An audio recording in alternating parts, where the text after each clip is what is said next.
36। পদ্মজা ঘরের চৌকাঠে পা দিল মাত্র আমির রিদওয়ানকে টেনে হিঁচড়ে তুলে বলল, তোকে না করেছিলাম, বার না করেছি, তবুও শুনলি না। রিদওয়ান শক্ত দুই হাতে আমিরকে ধাক্কা মেরে ছুঁড়ে ফেলে দূরে। আমির আলমারির সাথে ধাক্কা খেয়ে আরও হিংস্র হয়ে ওঠে। রিদওয়ানের দিকে তেড়ে আসে। নূরজাহান দৌড়ে এসে পথ রোধ করে দাঁড়ান। চিৎকার করে বললেন, কি হইছে তোদের? তোরা এমন করতাছস কেন? দাদু, সরে যাও, মাদার বাচ্চারে আমি মেরে ফেলব। তুই কি ভালা মানুষের বাচ্চা? তেজ নিয়ে বলল রিদওয়ান। আমির নূরজাহানকে ডিঙ্গিয়ে রিদওয়ানকে আঘাত করতে প্রস্তুত হল।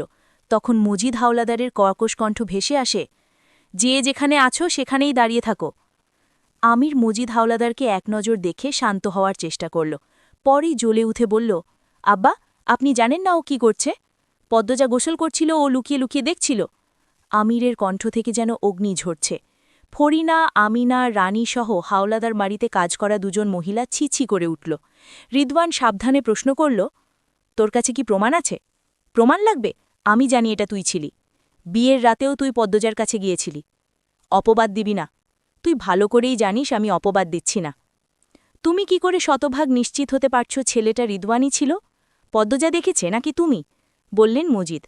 আব্বা, কেউ দেখেনি, কিন্তু আমি নিশ্চিত ওই চরিত্রহীনটা রিদু, কারণ আমার থেকে আগে ও পদ্মজাকে পছন্দ করত। পদ্মজা বিস্ময়ে তাকাল। কি হচ্ছে? কি সব শুনছে? ফরিনার দুই ঠোঁট হাঁ হয়ে গেল, মুখে হাত দিয়ে অবাক হয়ে তাকিয়ে থাকেন। আমিনা বললেন, আপা, আমি আগেই কইছিলাম এই ছেড়ি বিনাশিনী, এই ছেড়ির রূপ আগুনের লাকান, এই ছেড়ির জন্য এখন বাড়ির ছেড়াদের ভেজাল হইতাছে। আমির আমিনার কথা শুনেও না শোলার ভান করল।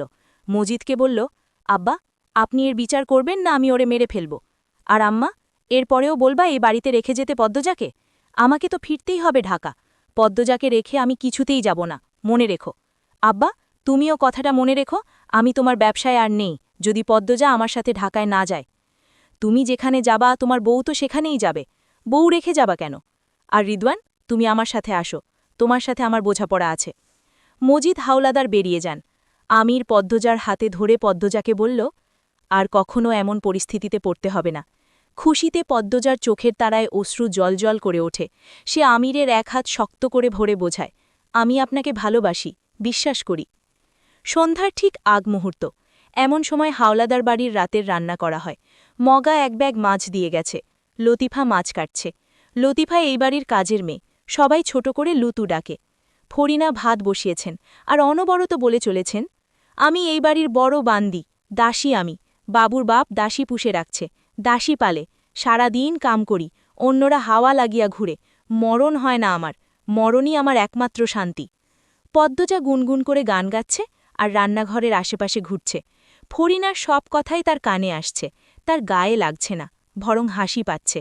সে বহুবার রান্নাঘরে গিয়েছে কাজ করার জন্য, ফরিনা তাড়িয়ে দিয়েছেন, কাজ করতে হবে না বলেছেন, আর এখন বলছেন কেউ সাহায্য করে না। পদ্মজা পা টিপে টিপে রান্নাঘরে ঢুকল, বলল, আম্মা, আমি সাহায্য করি? এই ছেড়ি, তুমি এত বেয়াদব ক্যারে? কতবার কইছি তোমার সাহায্য করতে হইব না? না মানে, আপনি বলছিলেন কেউ সাহায্য করে না। তোমারে তো বলি নাই, তোমার গায়ে লাগে কেন? মেঝে ঝাড়ু দিয়ে দিই? তোমারে কইছি আমি, তুমি যাও এন থেকা, যাও কইতাসি। পদ্মচা বেরিয়ে আসে। বাসায় লাবণ্য নেই, আমির নেই, কার কাছে যাবে? রানী আছে।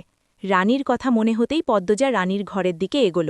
যাওয়ার পথে সন্ধ্যা লাজান ভেসে আসে কানে, তাই আর সেদিকে এগোল না, নিজের ঘরের দিকে হেঁটে গেল।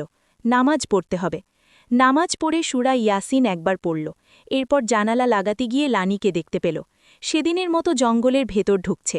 আর কিছু মুহূর্ত পার হলে চারিদিক রাতের গাঢ় অন্ধকারে তলিয়ে যাবে। এমন সময় কি করতে যাচ্ছে ওখানে? এত সাহসী কি হয়? পদ্মজা হুড়ুমুড়ি করে ঘর থেকে বেরোয়, আজ সে এর শেষ দেখে ছাড়বে। লাবণ্য সবেমাত্র সদর ঘরে ঢুকেছে। পদ্মজাকে তাড়াহুড়ো করে কোথাও যেতে দেখে বলল, কি রে, কই যাস? পদ্মজা চমকে উঠল, এরপর বলল, এই তো, এইখানেই। কই ছিলি? আচ্ছা, পরে কথা বলবো, আসি এখন। লাবণ্য ঠোঁট উল্টে পদ্মজার যাওয়ার পানে তাকিয়ে থাকে। এরপর মনে মনে ভেবে নিল, দোতলা থেকে হয়তো দেখেছে দাভাই আসছে, তাই এগিয়ে আনতে যাচ্ছে। সে নিজ ঘরের দিকে চলে গেল। পদ্মজা কখনো বাড়ির পেছনের দিকে যায়নি, এই প্রথম যাচ্ছে। বাড়ির ডান পাশে বিশাল পুকুর, কালো জল, অথচ বাড়ির সামনের পুকুরের জল স্বচ্ছ।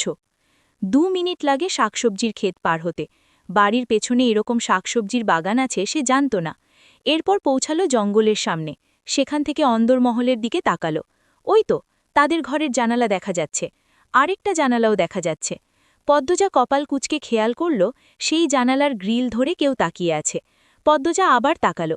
রুম্পা জানালার পর্দা সরিয়ে হাত নাড়ায়। পদ্মজা মৃদু হেসে হাত নাড়াল। দূর থেকে রুম্পার মুখটা দেখে মনে হচ্ছে সে কিছু বলতে চায় পদ্মজাকে। তার ভেতর লুকানো আছে কোনো এক রহস্যময় গল্প। ভাবি এন্নে কি করেন রাইতের বেলা? ভূমিকম্পে ভূমি যেভাবে কেঁপে ওঠে, পদ্মজা ঠিক সেইভাবেই কেঁপে উঠল। তাকিয়ে দেখল মদনকে। সে জঙ্গলের ভেতর থেকেই এসেছে। পদ্মজা আমটা আমটা করে বলল, হাঁটতে এসেছিলাম। এই রাইতের বেলা? বিকেল থেকেই, এখন ফিরে যাচ্ছিলাম। চলেন একসাথে যাই। জায়গাটা ভালা না ভাবি, আপনি হইছেন সুন্দরী মানুষ, জিন ভূতের আছর পড়ব। আপনি যান, আমি আসছি। আর কি করবেন এন্নে? পদ্মজা জঙ্গলের দিকে তাকালো। অদ্ভুত এক অনুভূতি হয়। সব জঙ্গল অযত্নে বেড়ে উঠলেও এই জঙ্গল যেন যত্নে বেড়ে ওঠা। সে অন্ধকারে খোঁজার চেষ্টা করল রানীকে, পেল না। এদিকে মদনের সাথে না গেলে সে বাড়িতে যদি বলে দেয় তাহলে অনেকের প্রশ্নের সম্মুখীন হতে হবে, আর একটার পর একটা মিথ্যে বলতে হবে। পদ্মজা মনে মনে পরিকল্পনা করে মদনের সাথে বাড়ি অবধি গিয়ে আবার চলে আসবে।